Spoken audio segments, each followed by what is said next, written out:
I would rather start inward and ask all your listeners, do you like yourself? Do you love yourself? Do you take care of yourself? When do you see yourself making poor decisions that hurt you? Instead of looking at the symptoms on the outside, I'd like to go to the inside and ask those questions, because everything comes from that. The choices I'm making come from the answers of those questions. Keep watching to learn more. For early access to our videos and live stream events, sign up for our free weekly newsletter at newthinkingaloud.org. New Thinking Aloud is presented by the California Institute for Human Science, a fully accredited university offering distant learning graduate degrees that focus on mind, body, and spirit.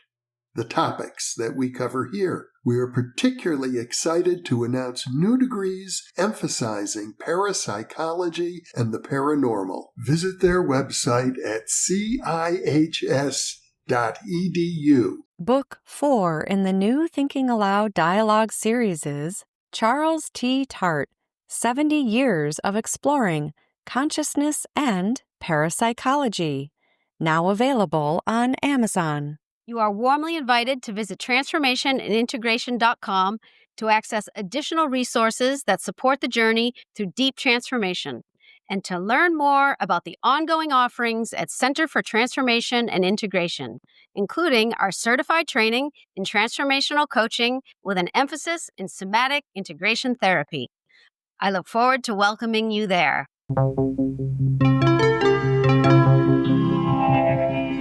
Thinking Aloud. Conversations on the leading edge of knowledge and discovery with psychologist Jeffrey Mishlove.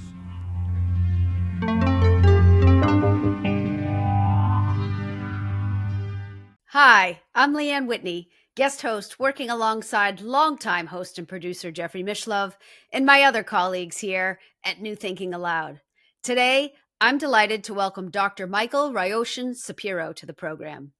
Mike is an ordained Zen Buddhist monk and poet, clinical psychologist, psychedelic psychotherapist, meditation teacher, researcher, and author of Truth Medicine, Healing and Living Authentically Through Psychedelic Psychotherapy. A fellow at the Institute of Noetic Sciences and former core faculty for Psychedelics Today's Vital Certification Program, Mike also co-hosts global mental health summits with Wisdom for Life, reaching audiences in more than 70 countries.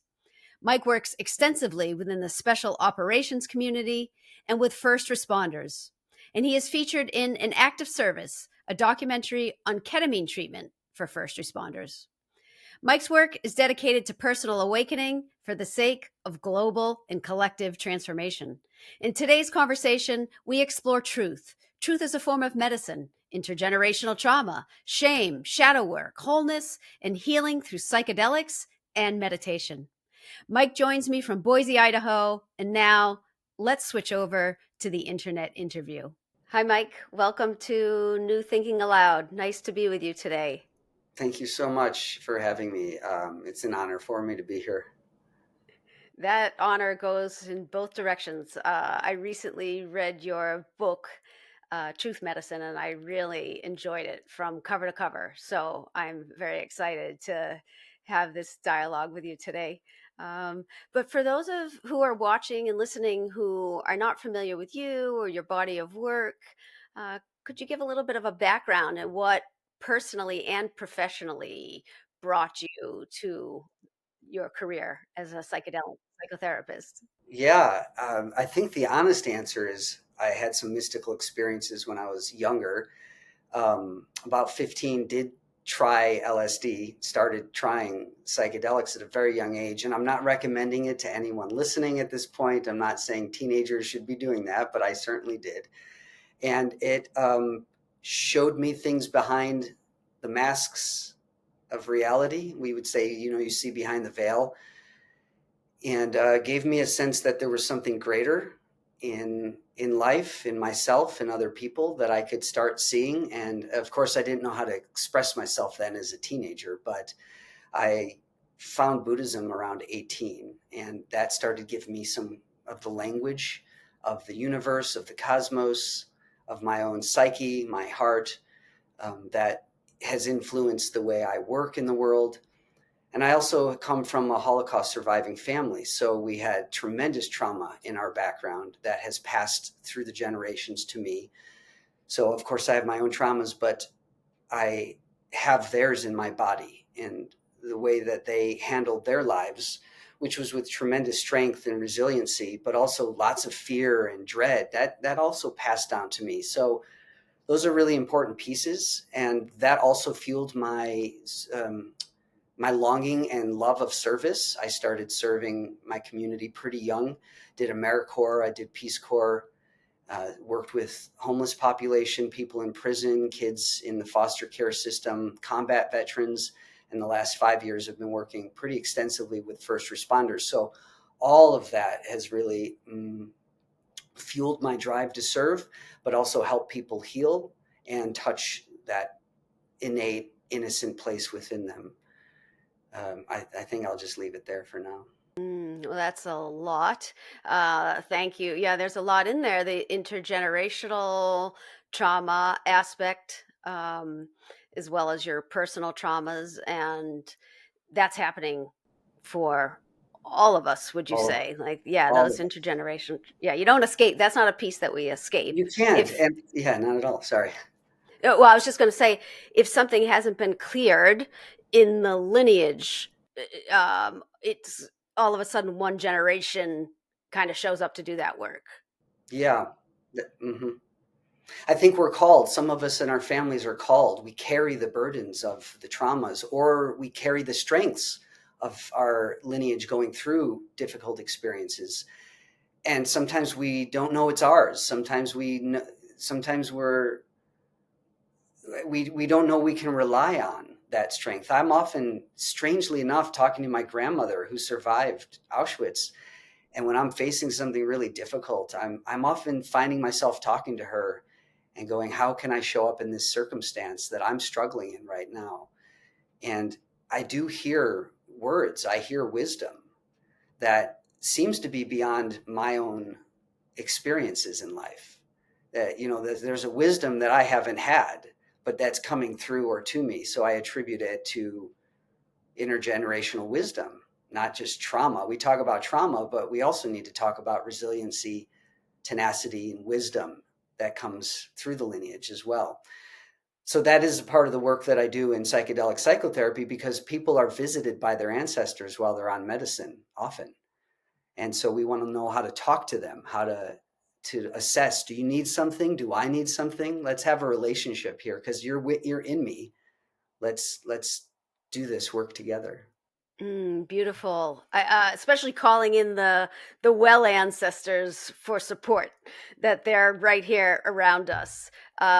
Well, I'd like to actually hone in on this word truth. It's in the title of your book. And what does it mean to live truthfully? And how does truth itself eventually become its own form of medicine? Yeah. Originally, I wanted to call the book Truth Serum, but then there was too many ties to government and CIA stuff, and I do work in the intelligence agency with former intelligence people. So we decided that's not the direction and the truth is, when I'm working with all of my clients, when they discover what's true for themselves beneath conditioning and programming, beneath any intergenerational culture that is passed through us, there's something that seems to be true for us, only us, our own unique heart, our own unique psyche, that emerges, or we discover it. And when we start speaking it and eventually living it, I see people's depression go down. I see anxiety go down. I see trauma responses go down. My job is not to reduce symptoms, but to help people thrive. And I hope those symptoms are reduced. But what I discovered in all my work is that when people really feel their truth, that rings like a bell in the body. When you speak your truth, you're like, this is true for me. And we say it, there's empowerment, embodiment, confidence, these things start showing up in a much more robust way. And we walk around the world going, this is who I am. This is what's true for me right now, deep in my own heart or my psyche. And so I called the book Truth Medicine because I believe the two medicines are unconditional love and truth. Not the substances, not ketamine, not psilocybin, not DMT, not ayahuasca. Those are powerful substances, but I think the truth is unconditional love and speaking and living our truth. Mm. And we know from neuroscience, right? Especially the work of Robin Carhart Harris, like where the self, the ego, the patterns of energy and information flow, the mind, whatever, we'd have to have a whole discussion to probably agree on definitions. So let's also maybe put that here between us in our conversation, that there aren't really great definitions of a lot of things, mind, consciousness.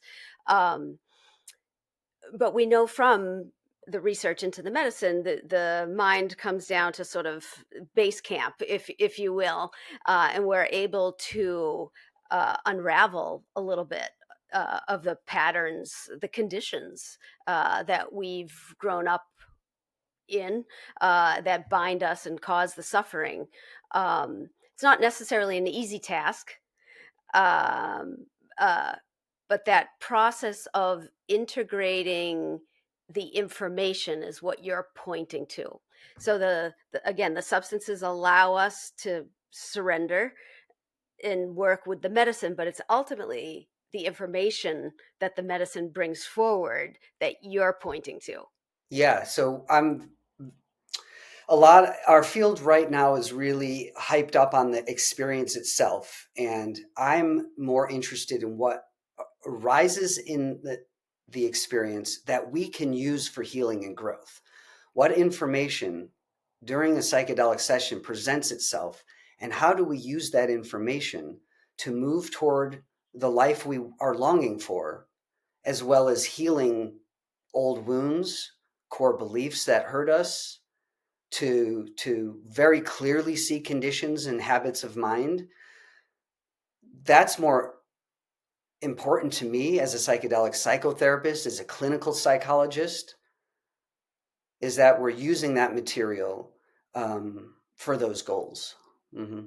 Interesting, because I would think it's the Buddhist in you, in the sense that it's not about the flashy phenomena per se, but could we say truth and reality are synonymous? There's something that happens that's beyond fragmentation, that the linkage, there's a communication. um yeah, I'm not quite sure how to articulate it. Maybe you could take it from there, but uh yeah, Buddhism certainly points to the constant arising of phenomena. It's not about the flashiness per se, it's about the awareness, and then yeah, that lived embodied perspective. I don't know if you can sort of riff from that point. Interesting. The non-dual perspective within lots of Buddhist traditions point to a fundamental awareness that is undisturbed by any content that arises in the awareness. And that awareness itself is ineffable, it's wholesome, it's full of peace, it's full of unconditional love, and it actually exists in us as something innate that's innocent, that's unconditioned. So when we're on medicine and deep meditation, because I don't think medicine's the answer for everybody. I don't think these psychedelics should be used for everybody. I think everybody could meditate equally for the most part. And deep meditation points to very similar, that field of awareness that is not marred by anything that arises in it. We can touch that in psychedelic sessions. We can touch our innate wholeness that's undisturbed by anything we've been through, that's undisturbed by any mental state. And so a lot of my job, I'm doing a couple different things. I'm helping people use what's arising in session, whether it's a memory or a crazy psychic, image or a psychedelic image, or we're using emotions that are stored in the body. We're using the body itself. We're looking at where in the body is tight, restrictive, hurting, where in the body is open, unrestricted, light. We're doing all of those things. And I'm hoping they touch that ineffable presence of the universe that is pure, peaceful, has love embedded in it, because that's our nature too. That's our most fundamental nature. So those things are always simultaneously happening. I can't make somebody have that. I mean, I can lead them in meditation to touch that for sure.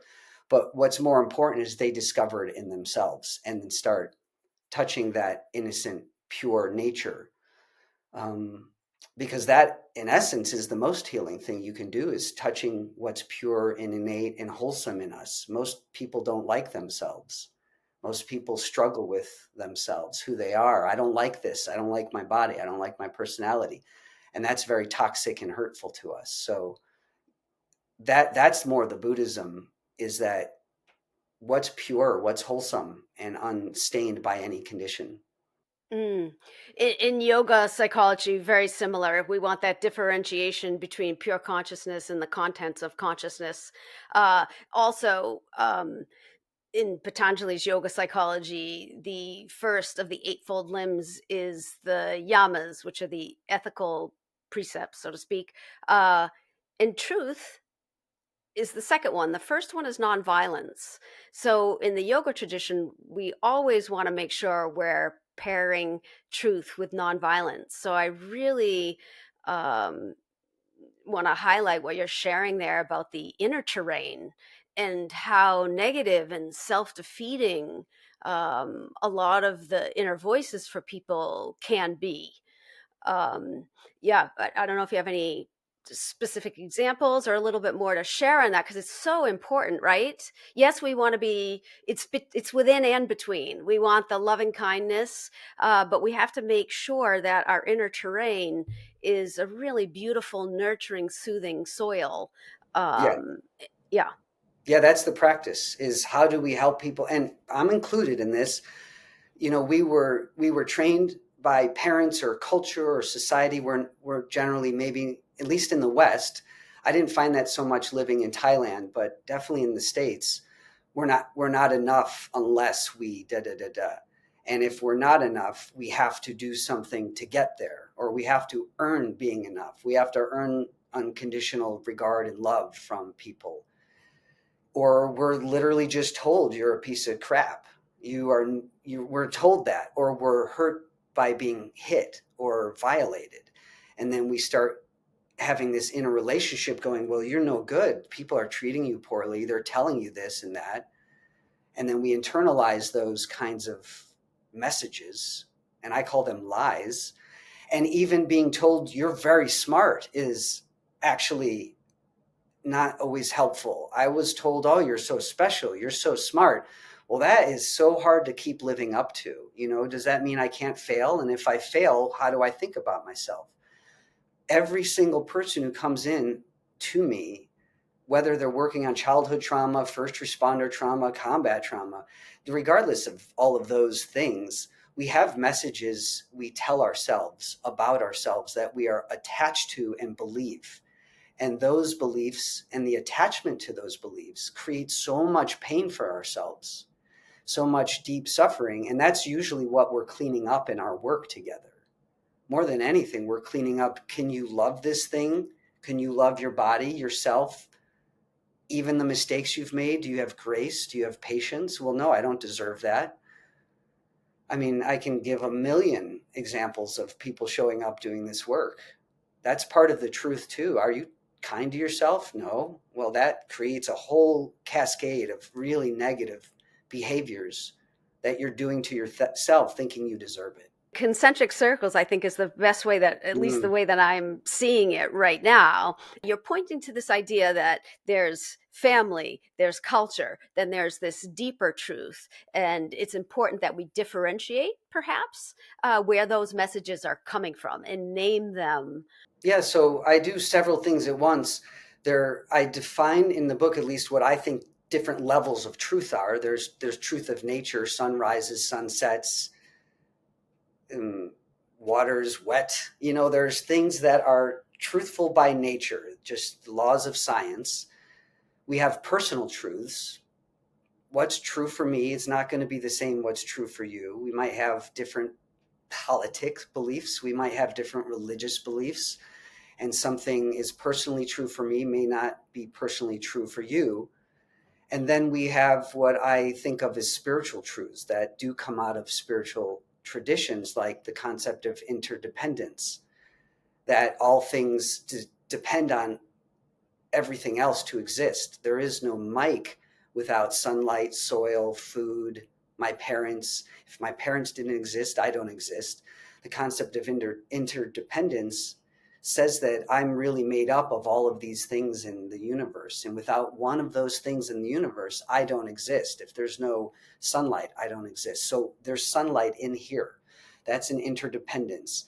And that can then lead to a greater relationship with things around us, because we realize if I take poor care of this, I'm taking poor care of that. If I take poor care of that, I'm taking poor care of that, of me. So these are more spiritual truths. I don't determine what my clients come up with when they're in session. I'm watching and waiting and working with, is a personal truth arising? Does a spiritual truth emerge? Does a universal truth present itself? So that we're always working with fluidly in session, because I'm not there to teach them a spiritual truth. That's not my job. Even though I'm a Buddhist psychologist, I have Mormon clients, I have Christian clients, I have atheist clients. I'm not trying to teach them what I know or what I believe. I'm trying to help them access what's true for them, and can they then start tapping into the greater woven fabric of the universe, the cosmos, and find those truths for themselves, which they'll live out of. And then I'll speak to your concentric circles of influence. And then there's, for sure, I have an activity where I ask a client or a group I'm working with to point to a limiting belief that they might have. I'm only worth what I earn, or I earn love by accomplishing. So if I don't accomplish something, I won't be loved.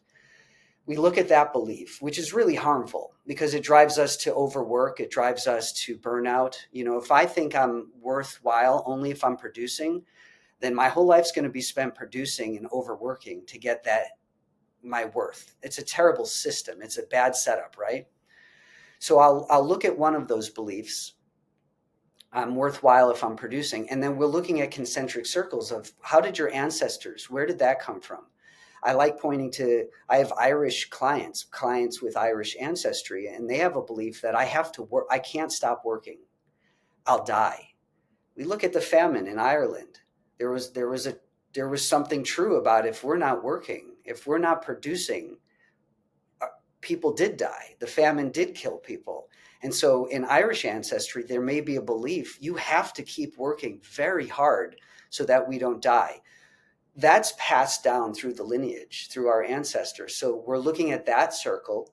Then we look at, how did your parents teach you? What did they model for you? What did they tell you? And then we look at our immediate culture. What is your immediate culture saying? And then I look at my own self. What am I saying to myself? Do I still believe those things? Because we don't operate in a vacuum. That's also interdependence. So our culture, our ancestors, our parents, and our own beliefs are all operating simultaneously. And we start seeing that when we do this work. Whether we're doing psychedelics or not, we can do this just talking about it, like here. But psychedelics do tend to make things more clear because you can see more of it without being in it. Right. It's like, yeah, long-term meditation and psychedelic use have some similarities with them for sure.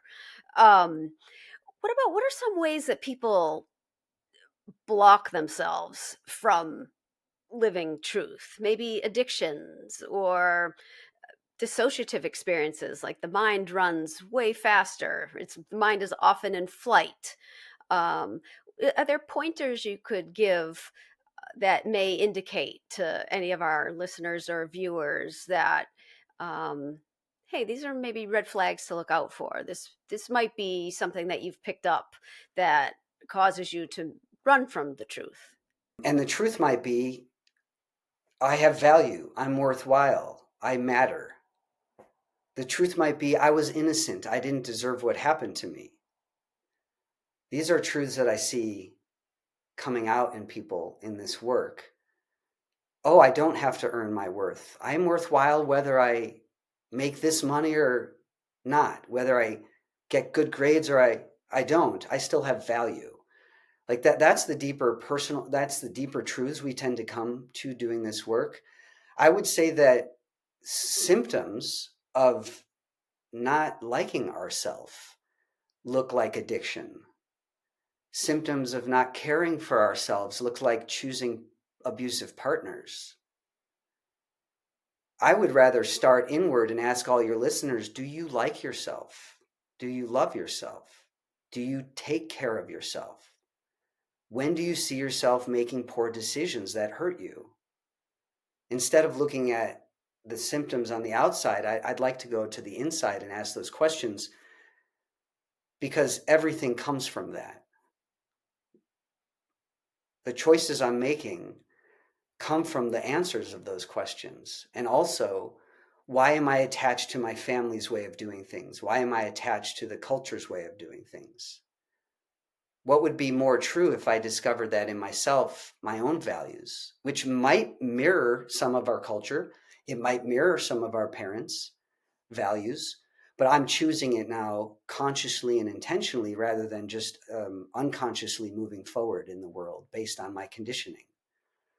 So those are the ways that I'm working with people and asking questions to say, are you aligned with your heart's values? Do you know your heart's values? Have you ever listened or talked to that part of yourself?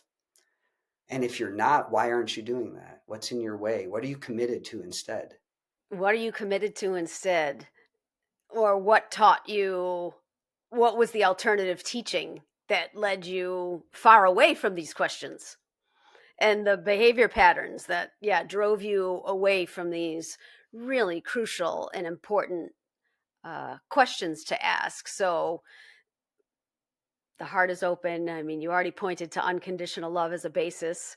Uh, and it's hard to hate ourselves and be at war with ourselves and offer ourselves that nurturing care at the same time. So rooting it right out there is what you're saying. Pluck it right there at the root of the self-love question. And Yeah. it's a really rich place to begin. Yeah, that's where I would begin. Do you like yourself? Do you love yourself? Are you caring for yourself? How do you show up for yourself when things are difficult? Look, it's not easy for any of us. This is such hard work. People want to feel better. They want to thrive. But to me, this is the level that we're playing on. This is the field we're playing on. And I know you bring up Carl Jung in your work and shadow work, big term in Jungian psychology. Did you study Jung throughout the years, or how were you exposed to Jungian psychology? I would say I'm not a Jungian. I do have some training in depth psychology, which comes from that tradition. I mean, it's a more modern version, I would say. I do have some training in archetypes and some many years exploring archetypes because I write about a case for archetypes. You know, even though I'm a modern scientist and I do research, there is a real clear evidence to me of archetypes coming up in our persona, like the personas we are wearing in our life, or we're using the archetypes that show up when we're strong and when we're in alignment and when we're thriving. But I didn't have formal training in Jungian psychoanalysis or Jungian psychology. That's not my background, but I, of course, as a yoga and Buddhist person and a psychologist, I love where Jung often goes with the merging of those two. Yes, yeah, you bump into Jung along the way.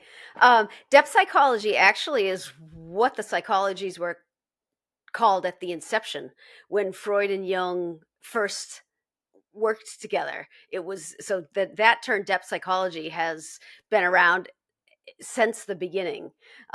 People often use Jungian psychology, but both Jung and Freud and Adler, those are all depth psychologies and the founders of the tradition. Um, and Still pretty yes, modern for us, but compared to the yogis, and but I love the concept of depth psychology. I love the feeling of it. My own therapist is a depth psychologist. He's trained as a Jungian therapist, and so I get a benefit of being with him as he's having me navigate and search out my psyche for all of these things. It's quite incredible, the discoveries that I make in myself. So I'm not doing that per se with my clients, but it does emerge and arise in sessions, so we can point to those things. yes, in Jung's frame of the personal unconscious and the collective unconscious. I mean, that's what we're pointing to here with the intergenerational trauma, this vast, and we have it in Buddhism, right, as well, like the vast storehouse. Well, maybe they would call it the storehouse of karma, but that yes, that there is this collective unconscious that is, um I'm not sure what preposition to use there, beneath, between, amongst all of us. And to face into that and to acknowledge it, like you're saying, it's no easy task. But you do, I love your mnemonic. I think it was cost, curiosity, openness, surrender, trust. um, that curiosity and openness, what a rich frame to offer to people. I don't know if there's anything else you have to share around that, because that trust piece, it is important. If we don't have experience yet facing into the shadow, or working with medicine, there can be fear for sure. Yeah, so I don't think that cost originated from me. I can't find where I got it, and I've asked all my colleagues. I've looked it up extensively. Somehow I started using it years ago, and caught in for the listeners, curiosity, openness, surrender, and trust are the stance that I teach. The stance. How do you go into an experience when you're facing the unknown, when you're facing potential dysregulation of the nervous system, or a defragmentation of the ego or the self, or whatever we think the default mode network is, where we're used to being Mike. When you're on a psychedelic, Mike does not exist in that same way. There's no Mike. Dissolves into spaciousness, into dragons, into stars, into warriors, into nothingness. And how do we prepare ourselves to encounter the mystery, to encounter dissolving? Well, it's a process of what is being curious. Can you just be curious about, oh, this is different, this is interesting, what is this about? Are you open or closed to it? No, I don't want to see that. Which is when I'm with a client who's on ketamine and they're like, I don't want to see that. I'm like, well, do you remember your commitment to being open? Now, if they're super dysregulated, if they're panicking because of what's arising, we're going to do a different intervention. Okay, let's calm down. Let's hand to the heart. Let's bring yourself back into regulation. But we're here to explore things in you. The shadows are not negative. Our demons are not negative. In many cultures, in Tibetan Buddhism, demons bring messages. They have important things to bring you that help shake up your normal waking consciousness. So I often ask, can you turn toward the thing? Can you remember to be open? You committed to being open. Can you be okay that this is here right now? And can we turn toward it and have dialogue with it? Can you ask why it's here? What does it want from you? What does it think about? So you need openness to do that. You certainly need trust, right? Most of us who have significant trauma or trauma at all find it hard to trust not only ourselves, but other people and circumstances. And so I'm asking a person to show up when they're very vulnerable and be, can you trust that what's showing up is for your best interest? Do you trust me to help you? And do you trust yourself? These are really hard questions for people with trauma that we work through even before you get into medicine. And then surrender, especially in my line of work with first responders and combat veterans, that word alone is triggering.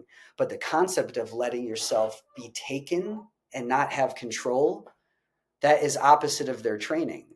And so surrender becomes an incredibly important practice of letting life do what it will.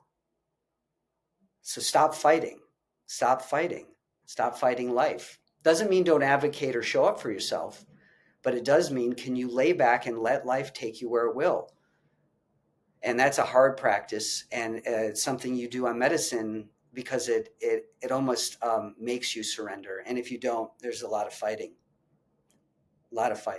So I'll just leave it at that for now. Brings me actually right back to the heart, because when the heart is closed, there's a lot of contraction there, and therefore fear. And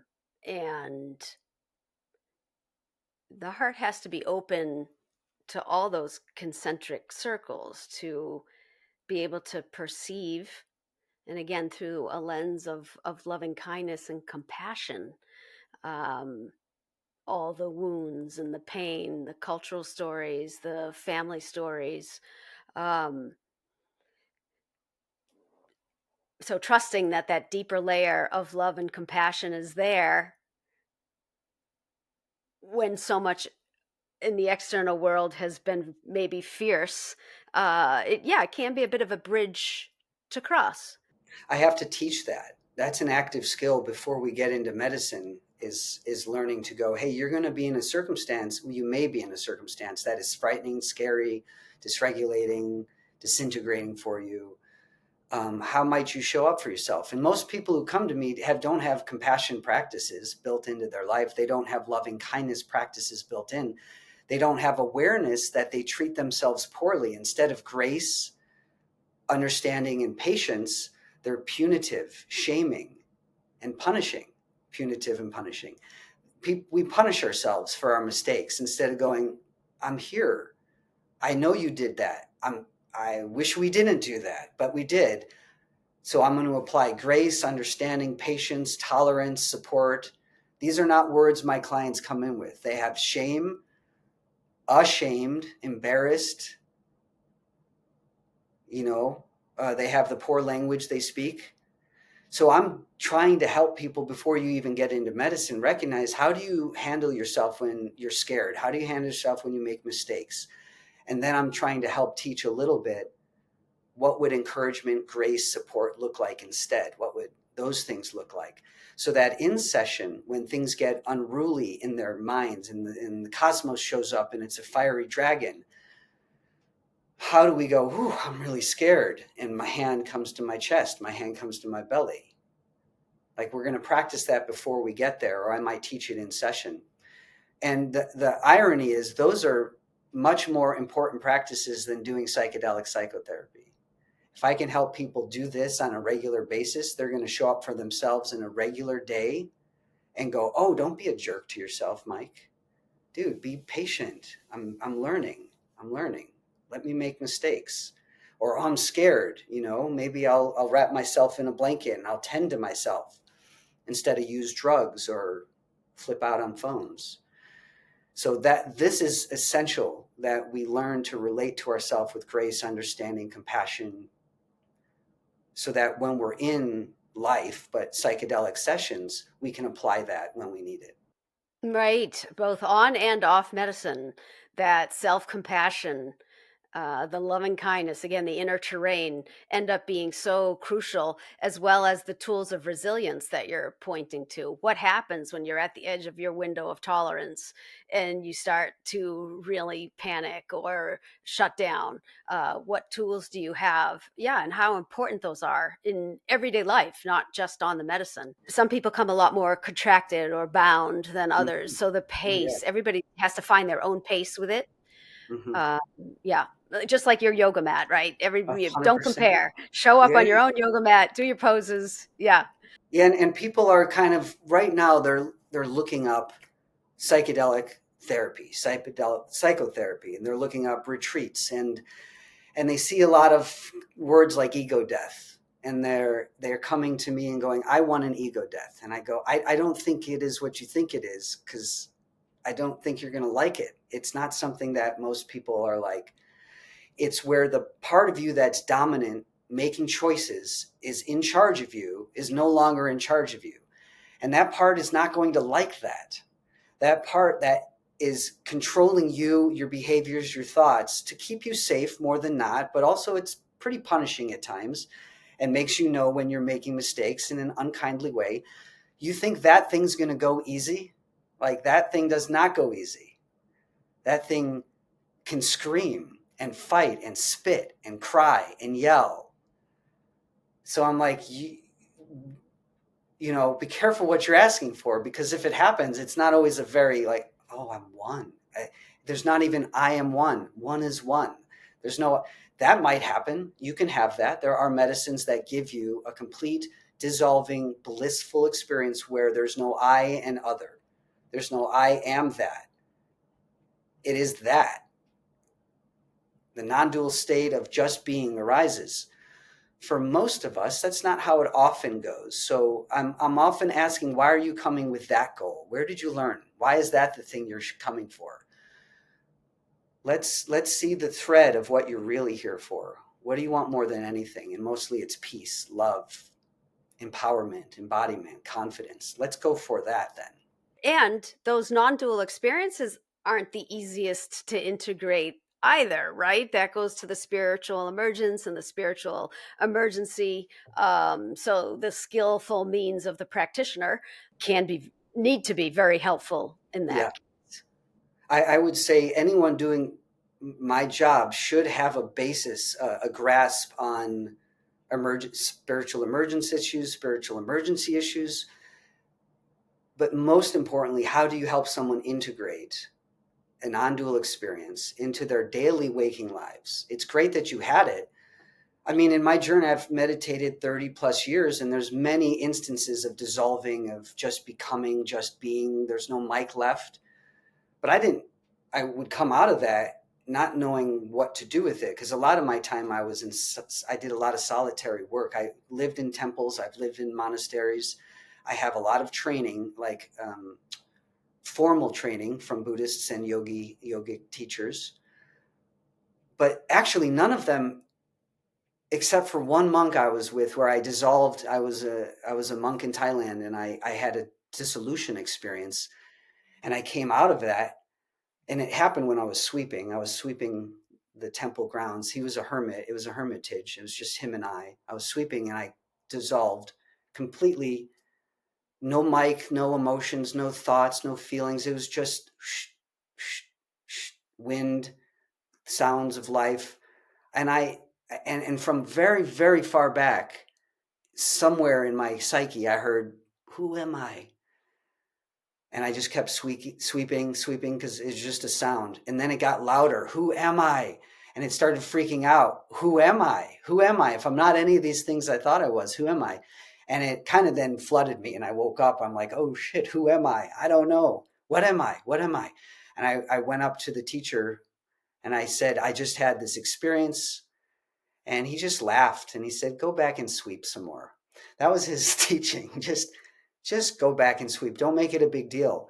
But there was no training for me to go, I have to learn how that non-dual state of just pure being and Mike merge together. So I take it very seriously as a psychedelic therapist and a clinical psychologist. When they have these experiences, I want to help them integrate it into their waking daily human life, so they have more freedom and spaciousness, but also they can now attend to their kids. Because in the non-dual state, you're not attending. You're not like, you're not here as a person. You're here as the vast cosmos. You don't operate that way in work. Jack Kornfield's After the Ecstasy, The Laundry, great book. There's many good books that point to what happens after you have these experiences. How do you just go back and do the laundry? Because you can get very lost in the non-dual state as well. Yeah. What's coming up for me is it's both the being and the becoming. Excuse me. And again, it's like there's both the differentiation and the linkage with the being, the oneness there's the interdependence, but we also want the differentiated aspects. I say it in a lot of my interviews because I love it.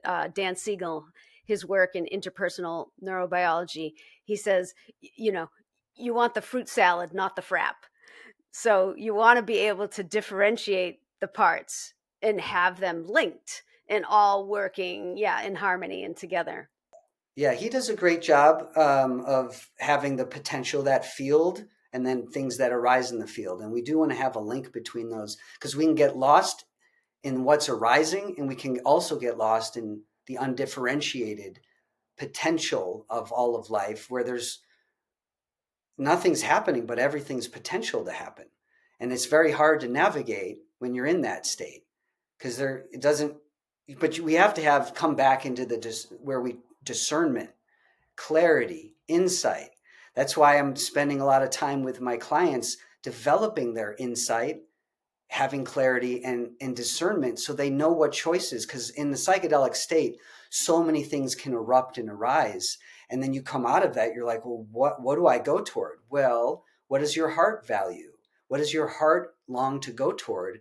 And let's then start discerning out of all the things that just happened over 1 to 7 hours. How do we want to integrate what's arising? How do you want to use that material to move forward in your life? That's a whole other practice. We have prep work, we have the day of ceremony, day of work, and then we have integration work. And they're all just as equally important to me personally. It's not just the psychedelic session, is how do you prep for it? And then what do you do with it afterward is probably the most important piece that we could spend more time on as a culture doing psychedelic work now. Definitely, as it becomes more popular, for sure. And it brings me back actually to like the Eightfold Path, like the skillful means, developing those skillful means of, right livelihood, right speech. But those are all learned behaviors in most cases. Yeah, we have, this is a training. I tell everybody, the therapy we're doing is really a training. It's more of a mental training. It's a heart training. It's also a training of awareness of the body, of sensations. Therapy for me is training. It's undergoing building awareness. It's training on tending to what we see, compassion, love, kindness. It's training of clarity, wisdom, discernment, the way we think. It's training how we speak. Is how I'm speaking creating violence in the world? Is it creating peace in the world? Is the behaviors I'm choosing, are those energizing or are they depleting? So this is the kind of way I think about this work, is we're training ourselves. Like you said, that Eightfold Path there are ongoing practices. So people who come to me, we're doing all this so that they leave with 1 or 2 practices, not all of, like you and I are talking big picture. We're looking at all the many millions of pieces. They might leave with 1 or 2 things that they practice for months and months at a time. Hmm. Yeah. And what's coming up for me is sort of the check in. We're talking about truth and loving kindness, and even just leaving with that one nugget of, boy, if this is true and I want to speak it out loud, but can I do it kindly? And is it going to be beneficial if I say it? And is the timing right that I say it now? So truth is important, but especially in the field between, there's some parameters around that. We don't just sort of rush around with truth and blurt it out everywhere. That there's also other environments or steps to follow to make sure that truth and um, again, nonviolence or loving kindness are absolutely coupled together. 100%. So I often will say, now that you've discovered your truth, the next thing is knowing how to engage it or deploy it or communicate it. Because a lot of my patients learn something about themselves. Hey, I don't like how my spouse does that to me. It doesn't feel good. Normally I just shut up and I don't like conflict, so I'm not going to say this to my spouse. Hey, I don't like how you're talking to me. It doesn't feel good. I don't feel respectful. I'm hurt by it. They'll just take it. And then, of course, resentment builds toward themselves and the spouse. And so when they discover a truth, like, I want to be treated this way, not that way. I want to be talked to this way, not that way. The next step is, how do you communicate that? How do you let someone know this is true for you in a way that actually increases the likelihood both of you grow? How do you communicate in a way that increases the likelihood both of you heal? That is such a beautiful and rich insight that you just gave, right? Because of interdependence, that yes, it's for me, but it's for us. How is it that I can move forward with this? So, whatever, my family, my community, the globe, how do we all move towards Benefit. that? That there's, lots of impacts. Um, Yeah. well, we talk about love and unconditional love and loving kindness. I love that you brought up the demons. I'm a big fan of Tibetan Buddhism myself. And I love simple frames. And I love the simplicity of like the peaceful and the wrathful deities. Like these wrathful deities have their place in this realm. This is a realm of polarities, even though it's non dual. Well, yeah, it's non dual, but you see multiplicity, you engage with multiplicity. I don't know if there's anything to share or drill down in, because we are all of it. We are the peaceful and the wrathful. Shame to me is the vortex or the nadir of the psyche. You brought up shame earlier, and I think those wrathful deities um, and shame are linked. They are very decompositional to love and kindness and compassion. They're anything but. Um, so we're learning to master or harness, really, because both energies do exist. Is there a frame that you can offer there, or just anything else to share? Everything, everywhere, all at once is always true. I write that in the book. Beautiful movie, one of my favorites now. Uh, just the concept in non-duality that everything exists simultaneously. Opposites coexist, opposites arise together. My teacher, Richard Miller, from iRest, he does such a beautiful, lovely job of bringing our attention to opposites simultaneously. Um, Cold and hot simultaneously exist in different parts of our body. My hands are cold, but my belly is warm, and I can hold space for both, so my awareness grows. I'm going to start simply. That's a framework for my non-dual framework, is that everything coexists and arises simultaneously. And the more we practice expanding our awareness beyond simple thought or breath, koshas. I do like koshas are a framework I like to use, the various levels where we put our consciousness, the body, the breath, emotions, thoughts, joy, wisdom. We put our consciousness into these levels when we're paying attention to sensation or breath or thought. But in non-dual meditation, you're expanding it to include all of it at once. But that also includes, like we're saying, demons and angels, or it includes virtue and things that are harmful, because we want to just acknowledge all that exists within us to begin with. So the framework is all of it's arising. We don't want to put anything out. We don't want to kick anything out, because you're not whole if you do that. We want to Pema Chodron has a beautiful book, Welcoming the Unwelcome. Welcome that in.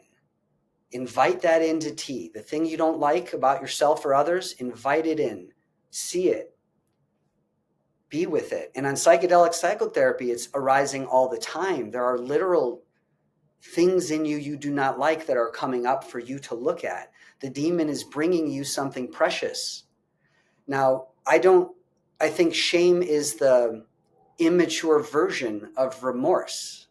Shame is a non-wise version of, I wish I did it differently, or I have growth to do. Humility is a beautiful opposite of shame to me.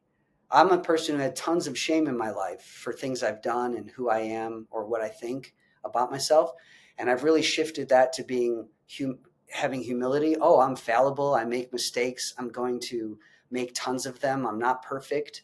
And shame disappears naturally in the embrace of humility And so the message of shame I want to listen to, but how shame is doing it, I'm not going to enact or and allow for anymore. But the message of, hey, I could have done that differently. I'm not a bad person. Shame wants to go, you are a bad person. You've done that wrong and you're bad. I'm like, that's not even true. But I will hear what you're saying. And yes, I can work on that. So that's all happening at the same time when we're doing this practice. I'm leading people to understanding that within themselves. I'm doing it on myself, not with people, but in my own work, so that I can offer that to others. It goes back to our idea of the concentric circles or the differentiation. Different things are seen and named, I want to say, at different times. But you're pointing to the everything everywhere all at once, which is a beautiful movie and a beautiful truth as well. Yeah, for sure.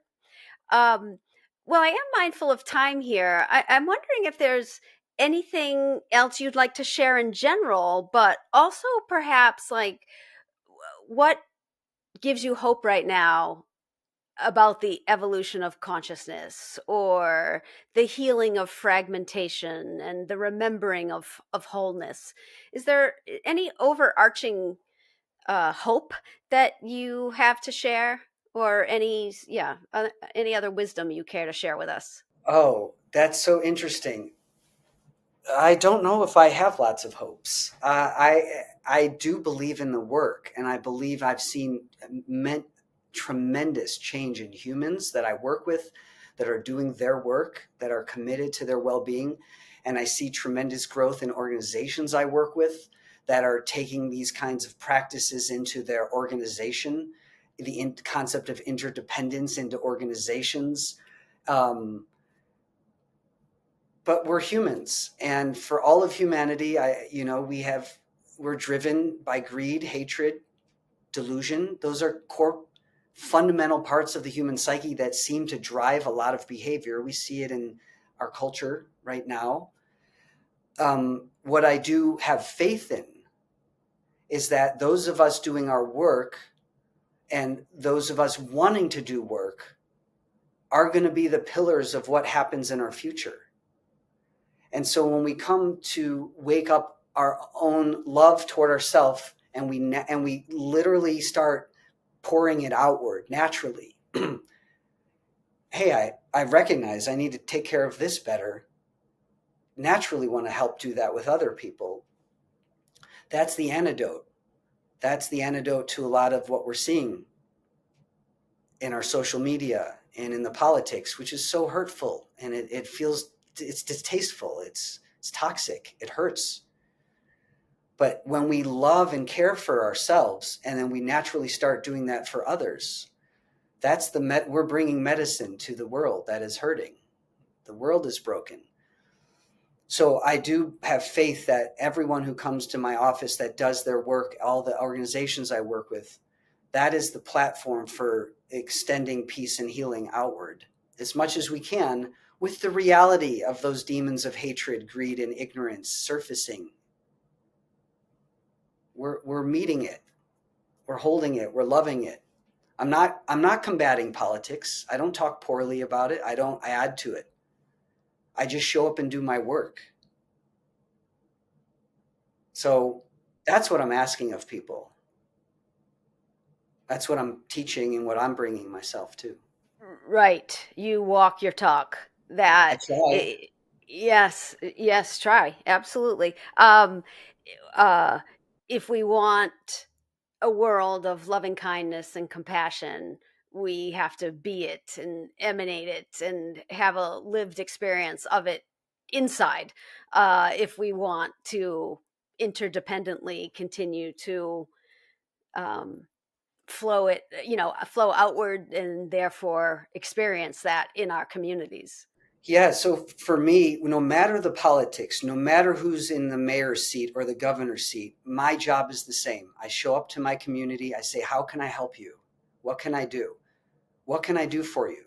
No matter who's in charge of our governments, I can go to myself and go, Mikey, what do you need? Those things, I'm not putting my attention and effort into divisive stuff out there, because it's a distraction to the work, which is what do you need today? What does my neighbor need today? What do my police officers need today to feel safer, more at peace in themselves, so they're treating community better? That I feel is my job, regardless of circumstances. How am I showing up to take care of myself, and then my neighbors and my community, my state and my country and my world? And it doesn't matter the context, and it matters how I show up in the context. Mm-hmm. And would balance or wholeness, coherence, that's a term I don't even think we've weaved in here yet, but I know you use in your book, and I think it's such a beautiful term. Any of those words resonate, or anything else to riff off of that, ideas of wholeness or coherence? It's really interesting. I don't think I'm doing this to balance the world. I think I'm doing it out of the wholeness to the wholeness. When my teacher and I left a retreat, we were so deep into quietude, and we just saw each other and eye contact, and it was just like, oh, love meeting love. There was just this innate meeting the innate beyond Richard and Michael at the time. I'm not doing this to balance hatred in the world. I'm doing it to bring wholeness to the world. I'm bringing wholeness to the world, not to mitigate the imbalance. It's because wholeness is what I don't know how to explain this. This is a question I've never really been asked quite that way. I'm not trying to restore or balance anything. I'm not doing it for that reason. I'm bringing love because love is what I'm bringing. I love that. But would we say one has to be balanced in some way in order to do this work? Like it's again like getting on your yoga mat, right? Like in, out, up, down, right, left. That core balance.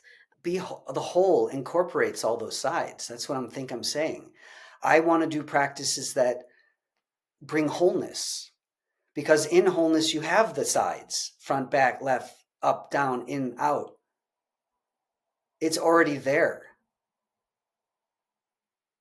I want to practice wholeness, and I want to bring people to wholeness, because then all their fragmented parts are already included. All the directions are already included. That's what I was saying. I didn't know I was saying that until I just said it, that in a practice of wholeness, nothing's excluded ever, and everything's included. Correct. And it could just be semantics here, for sure. Because just like, right hemisphere, left hemisphere, I do think that balance is an important part. Or if you see the yin yang symbol, that balance might not be your focus. I totally honor and appreciate what you're saying. Your focus is the wholesome. Yeah. Yeah, but is balance something that is, like you're saying, it's inherent? For sure.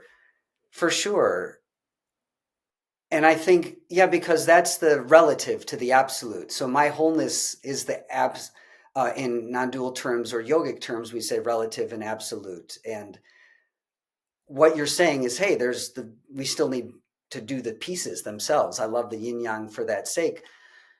So yes, of course, we want to have daily practices that do put us into balance. And when I'll give an example, when people are trying to drink less, it's the actual piece that I work with them is, what's just enough? What would be just enough of a drink of alcohol, where you're just getting, are you going for a buzz? What are you going for? Are you going to be drunk? Are you going to be incoherent?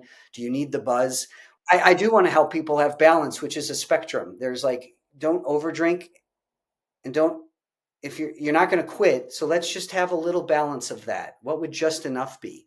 And that brings it in from I'm drunk all the time, to complete abstinence, to what would balance look like here? What I'm hearing you say is the balance is in the techniques or the tools or the practices. Maybe the wholeness is more of your vision, but a lot of, again, inside the window of tolerance. We don't want to bank up on rigidity or chaos. We want to make sure, in order to have that flow of integration, it's balance happens to be a important feature. And what I'm hearing you say, it's in the techniques and the tools. Yeah, it's in the way we show up to our life, and where we're not rigid and we're not chaos. I love Dan. That's Dan too. I think he has those two sides. I love that. And I use that also, like we don't want to go to those extremes of chaos and rigidity. And so balance is a little bit more in here, where you have flexibility and spontaneity, play and some wildness, but you also have some restraint. You also have some mindfulness and intentionality. So you have some wildness. One of the books I want to write is called Wise, Wild, Abandon. And it's literally about that. How do you still allow the primal to manifest in your life? How do you still allow yourself to be wild, but do it wisely with some restraint, but still keeping spontaneity and flexibility? So yes, that is the balance that I agree in wholeheartedly in practice, and want clients to know you can still be some wild version of yourself, but in a way that's not hurting and it's still wise. So that's the way I work with balance. Well, thank you so much, Mike, for everything that you've offered to us today. Is there anything else that's coming up for you that you would like to share? One, I think I got tripped up, which is awesome. And I appreciate your in-depthful work with me and just like this conversation. I'm only an expert in some things in life. The rest, I'm just a dog with a dude and learning and trip over my own stuff too. So I really appreciated just being real together. That's a beautiful way of having an interview. I know we're talking about my work and my book, but really this is life. We're talking about life and how do we do it well.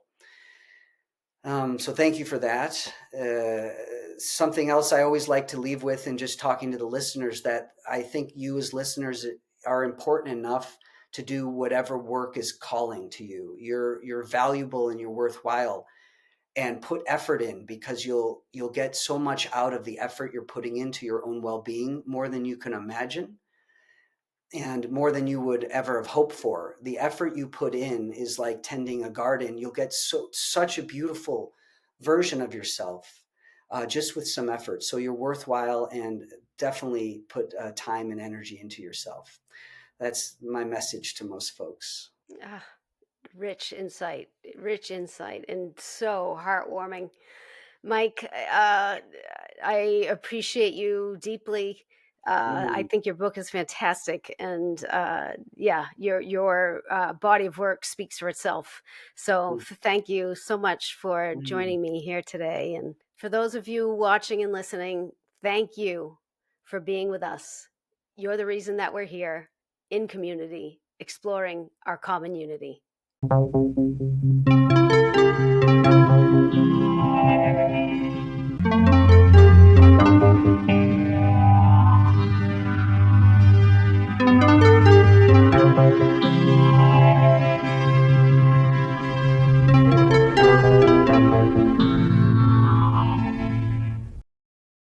For early access to our videos and live stream events, sign up for our free weekly newsletter at newthinkingaloud.org. New Thinking Aloud is presented by the California Institute for Human Science, a fully accredited university offering distant learning graduate degrees that focus on mind, body, and spirit. The topics that we cover here. We are particularly excited to announce new degrees emphasizing parapsychology and the paranormal. Visit their website at cihs.edu. You can now download all 8 copies of the New Thinking Aloud magazine for free, or order beautiful printed copies. Go to newthinkingaloud.org.